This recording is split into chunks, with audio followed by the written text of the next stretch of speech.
Who's ready for the December repot? This is the one before the holidays, so pull up a chair, grab a beverage, and let's chat.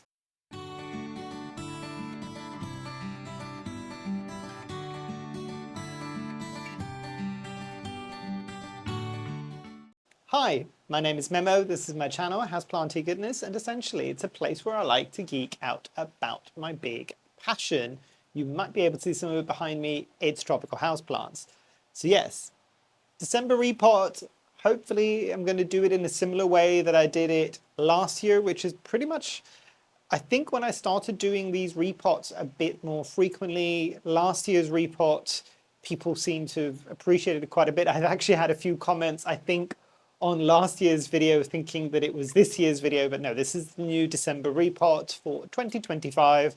And as I said, grab yourself a drink, kind of listen to me whilst you're doing your own plant chores, and let's just kind of go back down to a zero, so to speak, before the madness of the holidays happen. I'm hopeful that some people might see this and get some comfort before the holidays, or even if you watch it throughout the holidays, hopefully this brings you a moment of like, you know what? Let's just take a pause. But without further ado, let's dive into it. I'll scoot you down for all the unflattering angles again, and I've got a few plants to repot today, a couple of like ones that are new, or one that's new that's going to go into an old plant, and there's a few rescues and kind of repots in that way, so I won't keep you for too long. Okay, and I've scooted you further down so we can have a chat and a bit of a repot. Let me give you a bit of an idea of what I'm going to be repotting. It's not an awful lot today, actually, because this might be a bit of a chatty one. So I've got here a very busted looking Monstera obliqua Columbia, I think.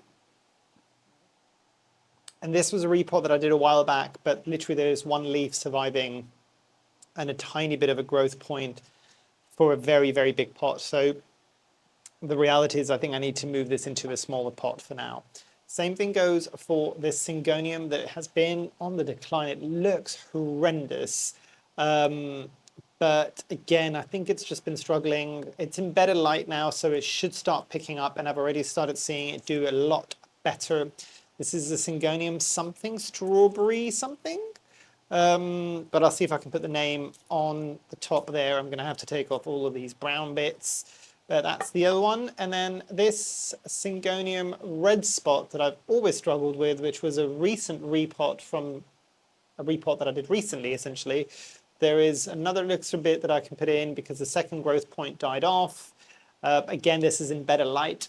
Some of my most recent videos have been talking about the lights that I've improved on my lower shelves, as well as some grow mats, and this is, I'm hoping to capture it before it gets too much for all of this plant to be in this pot. It might still go in this if it's got decent roots and this is there as well.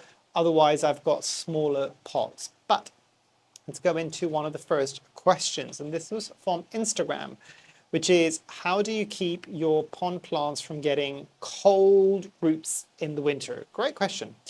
I don't do anything specific. I probably should. But this raises a very good point where people don't necessarily discuss, and this isn't just for pond, by the way. And I'm experiencing this with the little experiment that I've got going down below with my anthuriums, where they're on a heat mat. Something that most people don't talk about is the coldness that plants experience on their roots, because a lot of the times the foliage, if it's paper thin, it will still get affected by really, really, really cold. Like if all of a sudden your heating stops in your house, it will still affect the foliage. The roots are your biggest worry. You don't want the roots to get cold, and even more so with actually both different risks for both soil medias and semi-hydro or something like pond.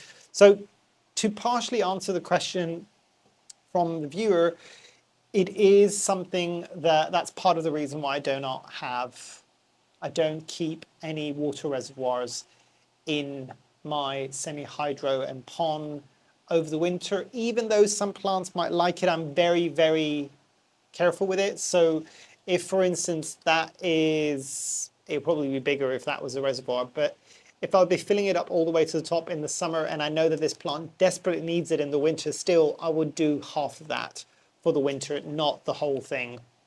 So that's part of it. If I can, I'll just remove the water reservoir altogether and let it go drier for a bit longer. It doesn't necessarily keep it warm, but the problem of cold roots is cold and wet roots more specifically, because it's not absorbing. It gives more of a chance for rot to come in. Yes, you could lose a lot of the roots and some of the plant to cold damage, but the reality is, unless you've had a critical failure with your indoor heating system and your house, and you've been maybe away and your house has gone down to like 0 degrees for a prolonged period of time, it probably won't kill your plants. They won't be happy with you. 0 degrees probably will kill a lot of your tropical plants if it's there for a few days. But the reality is you're probably not going to experience that in your house. The small temperature drop that we might get, yes, it's going to be more drastic if it's near cold, drafty windows, but it's not going to be your main big thing is wet and cold at the same time. That's going to be the really stressful thing. So things you can do is actually utilize something like a heat mat. Be very careful with it. I generally dislike kind of talking about heat mats too much because people can get it wrong really easily. I've got it wrong as well in the past. There's a lot of things and there's a lot of parameters that you need to remember with a heat mat. I would always recommend, if you're going to use a heat mat, they're slightly more expensive, but there are ones that are thermoregulated. So there's usually a little probe that goes into the soil level, and do that if you're going to have multiple plants on that heat mat. Do it on the smallest plant and at the lowest level of the soil that you can, or whatever growing media. It's trickier with something like pond, but you could have your pond plants and a plant that's still in soil and put the probe in the soil, and that would still be enough. Try, if you are putting in something like that, do not go over 25 degrees Celsius. It's a good temperature to have is between 22 to 25, 26. 20 won't do an awful lot for them. But if you've got arctically cold house, 20 will still be better than nothing. But if you want to keep them warm and keep them kind of more actively growing, I'd say kind of closer to 25. Don't do any more than that, because actually that almost has the opposite effect. So actually, surprisingly, the roots on this are doing okay, but they're nowhere near as plentiful as that entire pot. So it will be going in a slightly smaller pot. The other thing as well that you need to remember is we love putting holes in our pots, getting pots with holes for ventilation, but that also lets in cold, drafty air as well, depending on what your ambient temperature is. So if you're going to do something and you want to keep it a bit warmer and maybe not so cold, make sure that if you're using something, it doesn't matter if you're in soil or semi-hydro, in a bit of a cache pot, so then at least it's maintaining some of that warmth there, basically. So that would be my big tip. So yes, let me start repotting this in, and I can actually move on to the next question, which is again from Instagram. And it is Achilles heel plants. Which plants obviously are my Achilles heel? And this individual says theirs is alocasia in general. Interestingly enough, and for how much my channel when I was first starting off was kind of known for me having kind of successfully grown quite a few alocasias, I might agree with you that one of them is alocasia for me, but very specifically the jewel type alocasias, the smaller alocasias. Give me the large alocasias, the ones that can get absolutely ginormous. Those I'm fine with. Anything that's a smaller variety, it seems to need very different levels of care than what the big varieties will kind of require.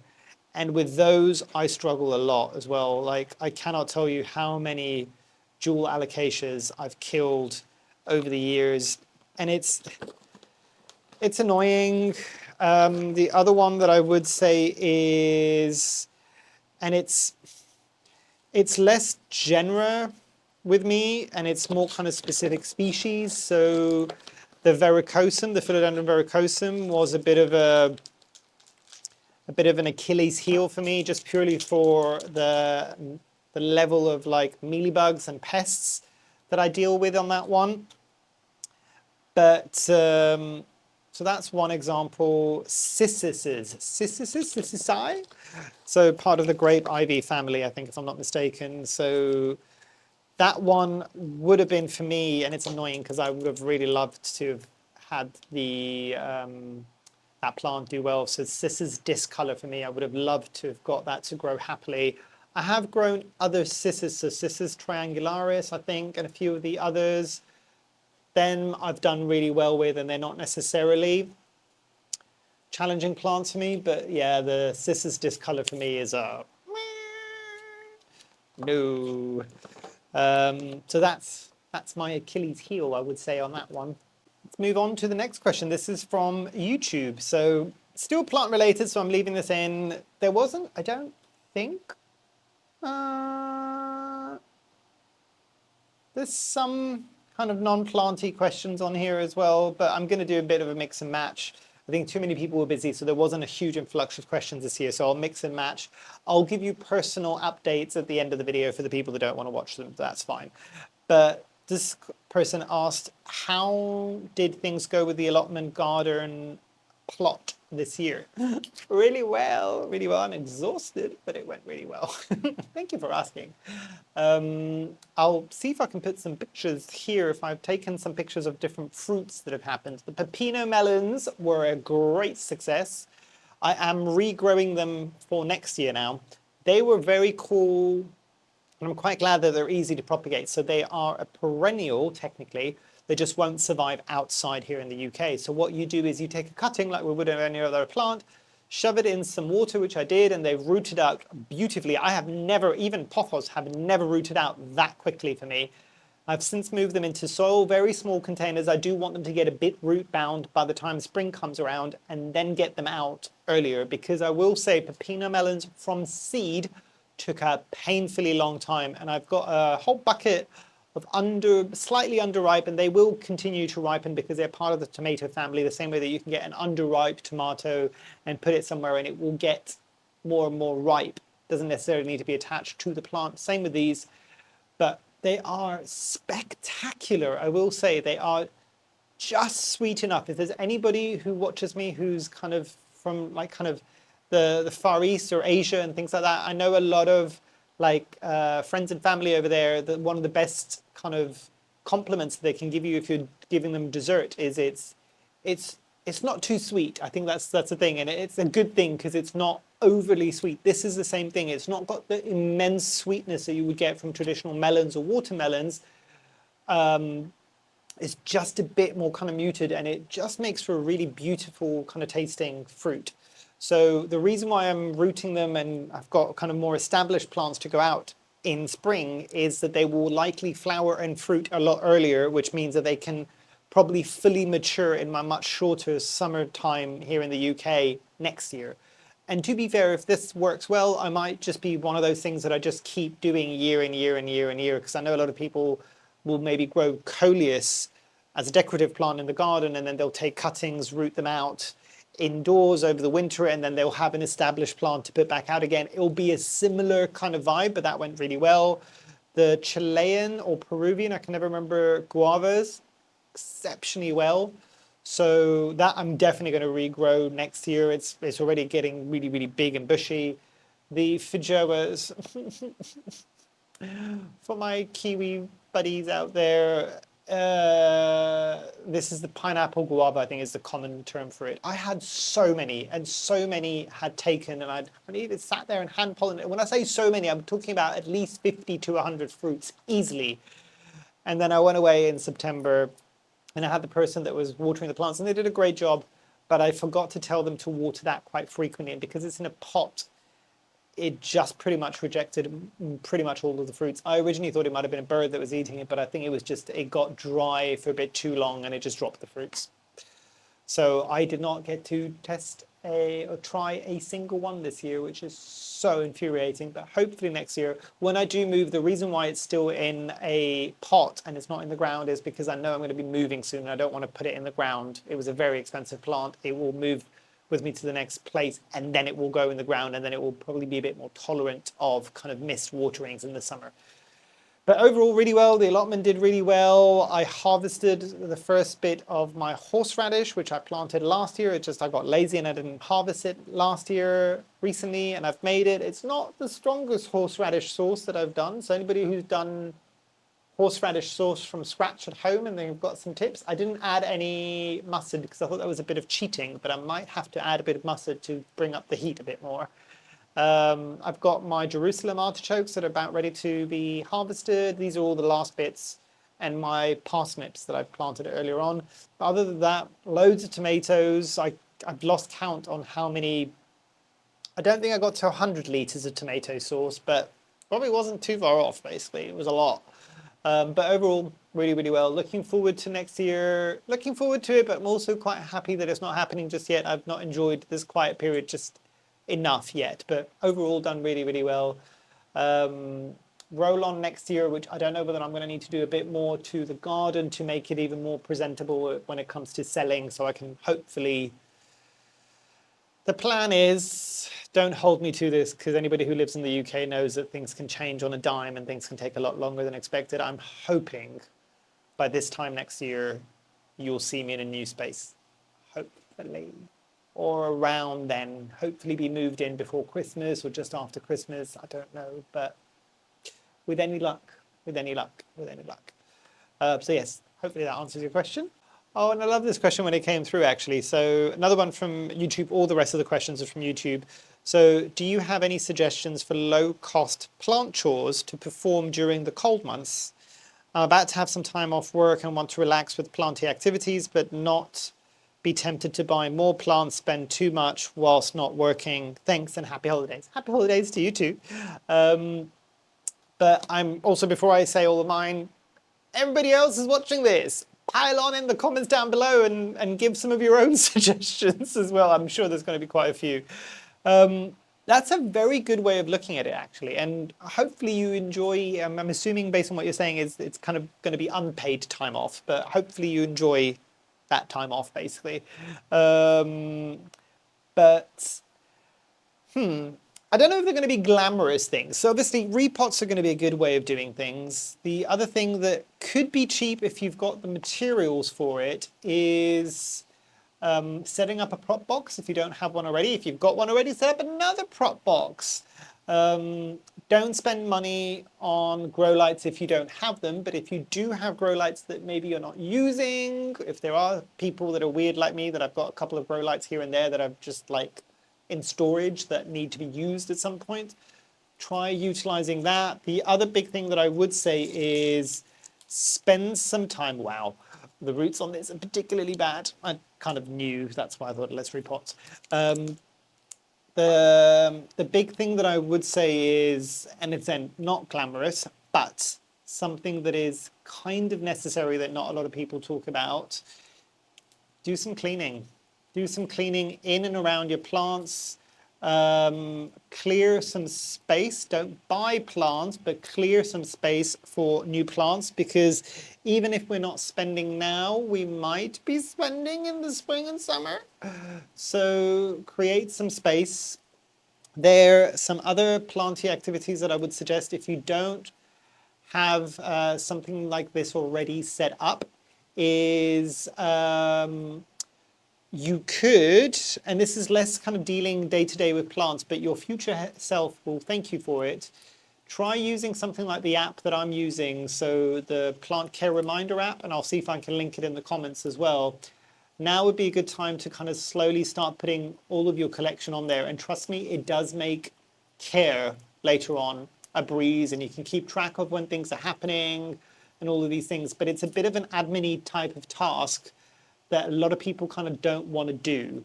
So I would say with something like that, this is probably going to be a good time if you've got the time to spend on it. Now would be the good time to do that. And yeah, the cleaning, obviously make sure that you're cleaning your shelves, removing any mold, especially if you've got things with a lot of humidity all the time. Obviously, you're going to do the propagations. I don't need to tell you that. You're probably already a step ahead of me if you're kind of looking at things to do that are free. The other thing would be setting up something like a plan for the next year in terms of if you've got anthuriums and you want to pollinate, now is a good time to start planning ahead for that. What else? Oh, obviously the obvious things of none of these are glamorous. I'm really sorry, but like I'm sure the people in the comments will probably have some more kind of fun ones. I'm very pragmatic when I've got time to do stuff like that. So I'm just a bit like, oh yes, let's do this. Going around and cleaning the foliage of some of your big plants. Don't lie, none of us do that anywhere near as often as we should. Even if it just means you dedicate a day when you're meant to be watering, and instead of just watering, you take every single plant individually and water them in a shower and make sure that you're kind of washing off all of the leaves and doing all these things, because I know a lot of people don't want to sit there and go around kind of stroking their plants in order to kind of dust them, but that might be an easy way of doing that. Something else that you could try, there are quite a few of the more common houseplants, and this might be the only little thing that I say you could spend a bit of money on this, because usually it's not that expensive depending on where you buy it from, but you could try growing some tropical plants from seed. And the reason why I'm saying go for something a bit more common there is because there's a lot of plants online, a lot of kind of shady characters that are going to sell you seeds that won't work for some of your more unusual plants. If you've seen that a lot of people are not growing those plants from seed, there's probably a good reason in your region, because a lot of the times you might even get, they might be selling you real seeds, but there's certain tropical plants that you need to use the seed when they're fresh. And unless you're spending a lot of money to get fresh seeds in, the really cheap seeds that you're getting probably aren't going to be it. But you could try something like that, and that will ultimately result in some new plants with probably not an awful lot of investment in there. And another thing that you could do is maybe something like your wish list. Your wish list of kind of items that you could be looking at for next year. It doesn't necessarily need to just be plants. It could be paraphernalia. So if you've never tried tower pots and you want to try them, that might go on your list. Or you might want to try semi-hydro. Try that as well. Like these things that, not the actual spending part, but the kind of planning ahead for future spendings could be good fun, basically. Hopefully that answers your question. I'm sure there's going to be loads of people in the comments down below that will have even better suggestions than I've done, but those are some of the ones off the top of my head. But yes, this is looking a bit less janky at the moment. There's so many growth points. There is 1, 2, 3, 4, 5, 6, 7, 8, 9, 10, 11, 12, 13, 14, 15, 16, 17, 18. There's probably about 18 different growth points on this. So hopefully this will do well now that I've removed. I honestly thought this was going to have a lot more root rot in it than it did have. But it's actually okay. I think this is just a bit of a slow syngonium. Does not need that massive pot that it was in before. Does it? Does it? I don't know. Because that pot's there for that one. Trying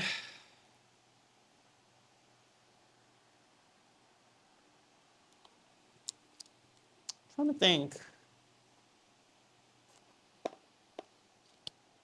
So, oh, that's a better pot there. Yes. This is going to outgrow its pot so quickly, but I'd much rather have that instead of it being like stressed because it's getting too much moisture, and then I can repot that relatively quickly afterwards. Right, let's have a look at the next question. Okay, so this person says, I've been trying moss poles for their anthuriums, but they've noticed that it's really hard to water the soil without getting the moss wet. Since they use very chunky soil, bottom watering alone isn't enough. I hear you on that one, and not enough people talk about that. They've seen some mushiness. Is that a word? I think it is a word, yeah. Around the base.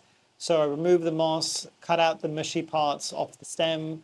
How do I water when using moss poles? So the first thing that is different probably from what you're doing, I'm assuming you're using just moss on your moss poles.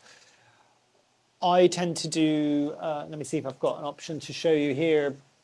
So I tend to use these kind of D type ones, and I'll have moss just in the front layer there, and the entirety of the rest of it is filled with just the same soil mix as I've got in the pot that this will be sitting on. Now, the other thing that I would say about that is I don't always bury these moss poles in the pot. I know some of the content creators tend to do that. I don't tend to, probably because I usually forget most of the time rather than it being on purpose, but I've not had that problem. The way that I might suggest, if you've got similar poles to this, and I would suggest this over just pure moss poles, is if you're finding that that's an issue, this won't get rid of it entirely, but it will measure it a bit. Because what I'm going to suggest still will pull some moisture up, but not as much, is that entire layer down here that might be touching the soil where my hand is, use leca. Use leca for this bit. So, and yes, that will still kind of filter some of that out, but not to the same level, not as if moss was sitting down on the soil. I think that would be my big suggestion for you there. As far as I can kind of imagine that working a bit more, but experiment and see how you get on with that one. So I know that was a very quick answer, but I've been thinking about that for a while and what I would do in your kind of scenario, and I think that's exactly what I would attempt to do as a first option. The reality is, and I don't know whether or not you're curious as to why I'm not using the pure moss poles, is I found that they dried out way too quickly. They were exceptionally expensive to create because moss is not cheap, not to the level that you would need for moss poles. And again, issues with moisture, either it stays too dry for too long and then it takes forever to re-moisten, or similar scenarios to what you're talking about there, and a lot of that just kind of put me off it, and I probably wouldn't have tried again until I tried my kind of method with the soil. It's not just mine, there's a lot of people that do the same thing, and I found that that's a lot more forgiving, if I'm being honest. Okay, the next question actually wasn't a submission from now, but it was somebody who I was talking to within the last month, basically, and I didn't have an answer for them, but I thought I'd open it up to everybody on this repot video. And they had a very specific question. They were saying, have I got any experience with a Homalamina rubescens pink variegated? No. My Homalamina was one, and it was not a good experience. So I can't even comment on this. But this person is saying their mother-in-law loved their old one that they let die off, unfortunately, but they're not seeing many people with them. Maybe they're out of fashion, they don't know, but they remember that theirs had really unstable variegation, especially when cut. Or is it just a specifically difficult plant to grow? I found Homalaminas difficult. I don't know about everybody else. Please do chip in if you've grown one down below. Either way, they're saying they're very suspicious when they don't see the plant in people's collections much anymore or on sale in the shops. So does anybody have any ideas for this individual as to what happened to this plant, if it's still available, what's going on? Give us all the tea down below in the comments if you know it. And I think this might be the last question from the ones submitted, and I've got a few updates, and the last bit of the video is probably going to be a bit more of a chilled kind of chat, essentially. Question is, and this is starting to go into a bit more personal as well, what am I looking forward to next year as a plant parent? What would be a good, what would be a holiday gift that you would really love to get? Is your climate where you are in England mostly rainy and cloudy, or do you get a fair share of bright and sunny days? That's your answer for that one.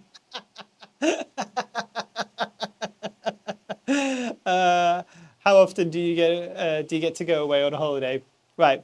Let's get each one of them individually. So, what am I looking forward to most for the next year? It's what I was mentioning earlier on. If it all goes to plan, is hopefully moving to that new house.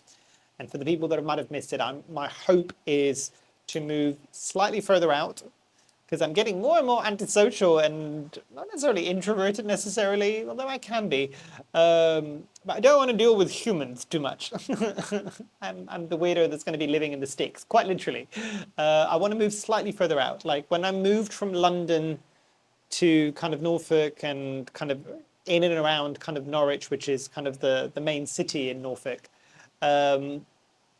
I didn't want to live right in the center because in London, I lived right in the center. To give people an idea, the people that know London, I was kind of Paddington Bayswater area. My house was about a 1 to 1.5 minute walk from Hyde Park. And I could walk into like central London, as in like Oxford Street and stuff like that, within about 10 to 15 minutes, maybe 20 minutes if I was kind of taking my time. So very, very central. I did not want to do the same thing. I was leaving the big urban and situation. I did not want to do the same. Not that Norwich is particularly urban, but I didn't want to do the same. So I moved to suburbia. And then my next move was further out in suburbia. And now I'm still technically suburbia, but it's that bit of suburbia where you're just like, are you in your own little bit? How is that still part of that city? That kind of bit. I want to go fully further out into the country now. I'm looking at some houses. Fortunately, where I live is not very expensive. So there might even be houses with like 2, 3, 4, 5 acres of land. And that is the goal. Hopefully something with a conservatory still, although some of those properties that I'm seeing now have got 2 conservatories. Ooh, I'm not going to use both for plants. One is going to be for plants, the other one's going to be used more as like kind of like a living space. But yeah, hopefully have a bit of a small holding. So I'll keep the allotment, but maybe have some more hardy plants there so I don't have to baby them quite so much. The chickens will move into the property itself. There's probably going to be some ducks, maybe some kune pigs. I'm debating a goose, and I know. Maybe some like kind of farm cats as well in case I have any issues with rats again with the chickens. And hopefully a donkey. And long-term plans would be maybe to get miniature cows as well. And somebody might be asking, just like, you don't have time to do the stuff that you have now. How are you going to do all this? I think I have a solution. There's a lot of people, because it's a big farming community around here, that are retired kind of farm hands who don't want to work an awful lot, but at the same time, they want to do something with their time. I think if I can find some of them that might be amenable and they want to do a few hours here and there or a day or two kind of helping out, then I might be able to go away and see family who's in Greece a bit without so much worrying. Because then if I've got somebody there, I might say, look, can you, if I'm going away for like a week or two, can I pay you for that time if you want? And you can take care of the dog and the animals. And if they've been a farmhand, I can show them the plants. And then I can kind of leave without having to worry about it too much. So that is big plans. But step one, hopefully by next year, is hopefully having found a place, if at all possible, to be moved in by this time next year. If not, shortly thereafter, basically. It's my big hope for the year. As a plant parent, what would be a holiday gift that you'd really like to get? It's an interesting one. I'm notoriously difficult to buy for. Truly, and this is so, I don't know, it's surprising to me, and I don't know whether it'd be surprising to other people. A plant. I have never, I don't think, had anybody buy me a plant. I did in the very beginning of my planty journey. Now that it's all crazy jungles that you might see around me, nobody ever buys me a plant anymore. They get me a lot of paraphernalia for plants.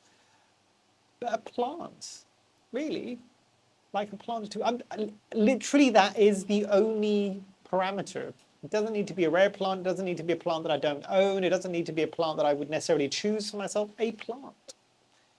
I'm just really curious to see what people would get for me as a plant. And I would care for that plant, obviously, and it then has sentimental value. I do not have that many plants with sentimental value in that respect because nobody ever gets me a plant anymore. I think I had one and it's still there and it's looking a bit busted because it's an echeveria and it's etiolated, but it's still there and I'm still keeping it alive for that exact reason. A plant, is it really sad? Just a plant, any plant. Yeah, just a plant. So sad, but yeah, a plant. Um, and your question about the climate where I live in the UK, is it mainly rainy and cloudy, or do you get a fair share of bright sunny days? Right. Now, I was laughing before, but actually, there's a running joke that we have in the region here. Like, I think Norfolk, that whole area that I'm in the UK, um, tends to have some of the most amount of sunlight or sunny days in the year in relation to a lot of the other parts of the country. So yes, we can get some sunny days. It's still the UK, and it's still autumn and winter, specifically winter. It's grey. It's grey today, and it's been raining what feels like non-stop for the last 2 months. Anybody from the UK that wants to pitch in, please do. But you do get the occasional sunny days. Do I miss back home? Because I was talking to my parents the other day where they've had like a big thunderstorm that happened overnight, and it was it was intense because it rained for a day solid. And I was asking them the other day, I'm just like, how's the weather over there now? They're just like, oh, back to normal, it's sunny. And I'm just like, I always say this over here. I'm just like, I'm not even greedy. Like 1 to 2 days of the week, if you could guarantee 1 to 2 days of sun, even in the winter in the UK, throughout the winter every year, I think most people will be a lot happier. And it's not even the rain necessarily. I think it's the grayness that gets a bit much. So everybody's very, very ecstatic to have spring and summer come around. It's a very cultural thing, and I find it difficult to describe this. Anybody who's not experienced both. Like spring and summer is a thing that happens in kind of warmer Mediterranean climates, and it's exciting, but like the excitement level is like at a 3 or a 4 out of 10. Like over here, it is palpable. It is massively different. And obviously it's because you're coming out of a very different autumn and winter than you would do in the Mediterranean. But over here, like the excitements are like at an 8 or a 9, possibly a 10 at a time. Maybe we're just like, well, yes, like there's a running joke, mainly because people can do this. There's no disrespect to this comment, by the way.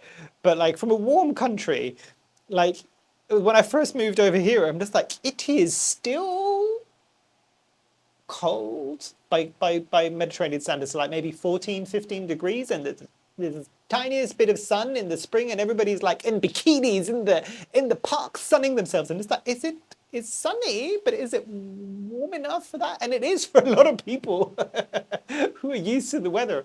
It is, and even me after the years now, I'm a lot better at like kind of adjusting to, oh, it's spring now, I'm in t-shirts and shorts, which I would never do. Like the weather that I would do that here now, I would never do growing up in Greece and Cyprus, because that would still be the depths of winter.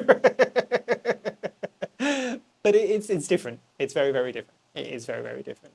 Um, and how often do I get to go away on holiday? So this is a loaded question, and I'll explain why. Holiday is an interesting one. Any people out there who are kind of immigrants that don't live where their family still lives, and I've seen a lot of people make these types of videos on Reels, on TikTok, on Shorts and stuff like that, where a lot of times it's Italians, I think, as well, where it's just like, oh, you're going back home, we're so lucky. And it's just like, I'm going home to see the family for 10 to 14 days. It is not, I repeat, it is not a holiday. Because you go back home and it's just like, you need to do this. It's like they save up everything since the last time they've seen you to do then. So it's overwhelming. Anybody with like sensory issues, I don't think I've got any of that, but I would imagine it's a lot, because I am tech support 24/7 when I'm back for my family, and I get it. There's just a lot. It's just a lot. And it's also something about, yes, it's nice to go back home, and it's lovely to kind of get to do a holiday in that respect. A lot of the times these days, because I run my own business, I don't ever stop working. So I'm going, and this is a good update for all of you as well, I'm hoping to bring out the same amount of content that I would normally do, with a slight caveat that things might change. But I'm hoping to do quite a bit of filming over Christmas. But I'm going on the 7th of January, and I'll be there for 2 weeks in Greece again. and I do this a lot of the times, I'll do a January trip. Almost invariably, I'll be working because I would have closed down most of my business over the Christmas and New Year's period, but that beginning of January is when people start to want more work again. So I can't just go, you know what, we've had these days off and I'm going to take even more days off. Like, I'd lose clients that way. So I do work. I just work slightly adjusted hours. The good thing is the time difference between Greece and the UK is only 2 hours. So it's only about 2 hours off, so it's not too bad. So there's that. So that's not really a holiday. I get to spend the weekends and the afternoons off with friends and family, but it's a lot. The moment I start to relax is the moment I'm on my flight back from Greece at that point. Summer, I tend to try to do less of that and go and just sit by the beach for a week or two if I can, and that's more of a holiday. But then there's that question of, it's going back home. It's never really a holiday. It's very different from like a few years back when I did, we hired like an RV in California, and that was different. I wasn't home, but like we did an RV, and we started off in San Francisco, and then did Napa, and then did Three Rivers near the giant redwoods, and then LA, and then Malibu, and then Pismo, and then Santa Cruz, I think. And then back. That was such good fun. And that was a holiday because it was somewhere different. I miss those types of holidays. And I might get to do them some point soon, but my parents aren't getting any younger. And a lot of the family that I've still got back home aren't much younger. I just need to balance that out a bit more. This is a very loaded answer, sorry. But I think that's all of the questions. I've got updates and kind of discussion topics to like chat through with you guys. Let me bring up my little list because I keep saying certain things during these repots where people ask me and I'm just like, I must remember to tell them this or this or this or this, because this is the only real time we get to chat. But yes, actually, bit of housekeeping, and hopefully this is enough to kind of like relax. I know a lot of people put these types of videos in the background whilst they're doing things. Is with the filming, I did say I'm going to try to do some filming. So if you see a lot of videos like in the beginning or middle part of January where I'm wearing the same clothes, is mainly because I might have done like a day or two of filming in the UK whilst I'm here, like over the Christmas and New Year's period, just to got the content, because I can still edit when I'm back there. The fair warning, the quality might go down to like just HD rather than the 4K that I've been uploading recently, because my laptop just can't do the editing on 4K. I know there's been a couple of issues, even annoyingly, one of the recent videos, I'm so annoyed that had an issue with the sound being off sync. I'd figured out what had happened without boring you too much. For the people that are interested in the technical side of things, I was filming in 4K and editing in 4K, but the software was creating shadow files. So it was creating like kind of temporary files to make the editing a bit faster. So when I was coming to the point of exporting the video, there was a mismatch there. And a couple of times I've missed it. Now I'm better at kind of like watching the video after it's exported a few times over to see if there was a little gap. Annoyingly, I did check the video that had the issue like this week, I think, or like last week. I can't remember now. And I did spot checks and I checked the beginning and it was fine. And if I'd waited for like 3 seconds longer, I would have seen the audio go out of sync, which is really annoying. But that shouldn't have done it because I've taken the shadow files off. So I don't know what caused it. I might need to change my editing software. But I've been used to it for such a long time that, yeah, it is what it is, basically. So there is that reason. But hopefully, with the exception of a couple of hiccups with like audios being off and me trying to find my feet with the new kind of higher quality video, hopefully it's coming across as something that you're enjoying a bit more. You should be able to see sharper images. The focus and autofocus is a thing, but it's to do with the camera, and I don't think I can remove that too much. But yeah, so that's kind of a bit more of an update on filming. I mentioned already the trip to Greece, but the other little thing, and again, more of a personal thing, and this is similar to what we were talking about last year, because last year I don't think I had any submissions of questions. I just came up with topics. So, and again, this is hopefully something to take your minds off the holidays coming up, whether you're celebrating them or not celebrating them, whether you're doing them with friends or family or on your own. All of these things are fine. There's also something that I said last year that I will say it again, and I'm moving in closer so you can kind of understand how serious I am. If it is the time of the year where it's too much to be around family, don't. Just don't. There's this kind of concept that we need to do this all the time. And if it's the only time that you see them, I get that, but maybe see if you can do it another time of the year. If it's something that overwhelms you, don't just do it because it's tradition. You still need to safeguard yourselves, your own mental health, because ultimately you've done the thing, you've ticked the box, you've done the holiday with the family, and you're worse off for it, and they got to see you, and they could have seen you at a different time, which would have been less stressful. Just adjust it so that you don't have to. And if you can't avoid it, see if you've got like moments of calm and quiet that you can kind of do either whilst you're there with the family, and I'm not going to talk about the walks with cousins, that's a different thing altogether, but go for a walk. Like if you're with your family for like a whole weekend, find local parks or find like botanical centers if they're still open. Get out. Get out on your own if you can, or with somebody that you get on really well. It might be a partner, a friend, a specific family member. Get out of an environment that might be a bit too much. If you cannot avoid it, that would be my big suggestion for you. It's a tricky one because I can only talk having seen this secondhand, if that makes sense. My family is really weird. We've never really done the holiday thing, or if we did, it was with very specific relatives, and it was just for like half of that day, and we'd go and we'd leave, and it was a bit much, and that's fine, but it was half a day, so it was manageable.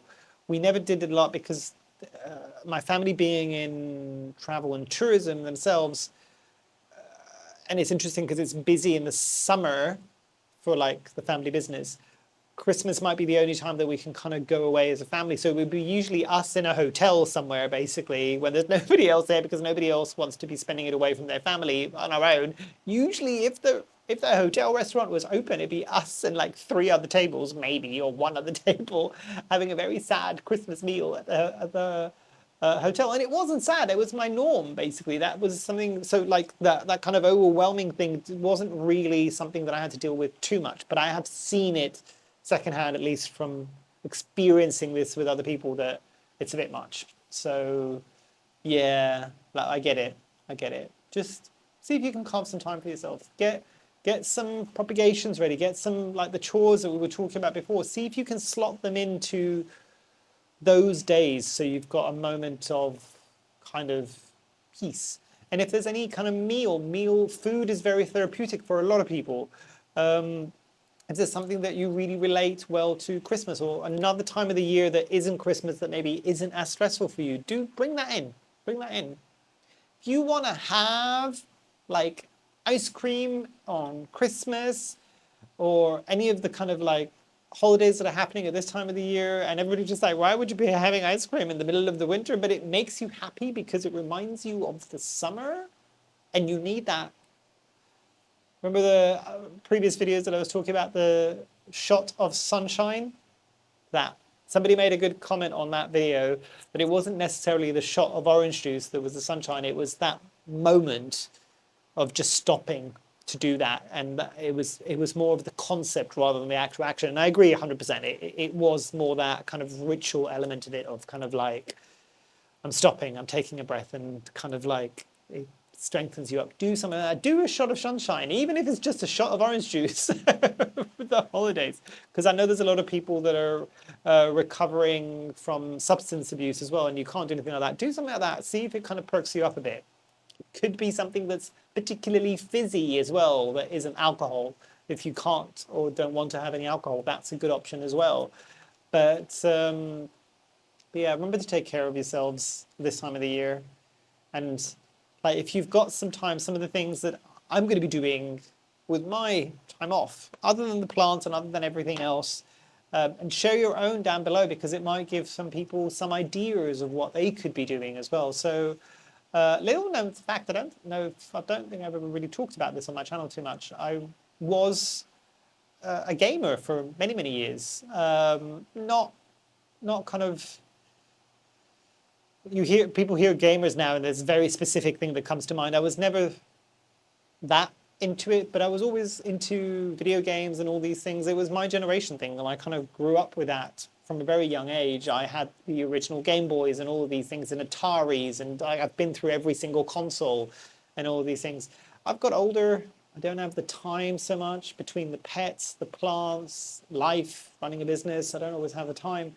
So I've got a lot of the consoles and they're just collecting dust because I could never do this. And I had an opportunity to get one more this year that I didn't think, and I didn't want to spend a lot of money, and I found a way to get a relatively cheap one, because it's got a second hand, because I'm just like, oh, I'm probably only ever going to use it a handful of times and all these things. But to be fair, I've been using it so much, and I'm going to be using it over the holiday period, and it's going to come with me to Greece because I can easily transport it with me. I got the Quest 3, so a VR console. And again, as a true kind of elder millennial, VR is still very exciting for me. I was still there in the kind of arcade places where you'd get those, when we first got those first VR, really, really like cubey kind of VR things that were very like, nothing like how slick things are at the moment. But I've really been enjoying it. I've really been enjoying it. And there's something on there recently that they've released. I can't remember what it's called. I'll see if I find the name and I'll put it at the top there, where you can literally scan your space and recreate that in a virtual way.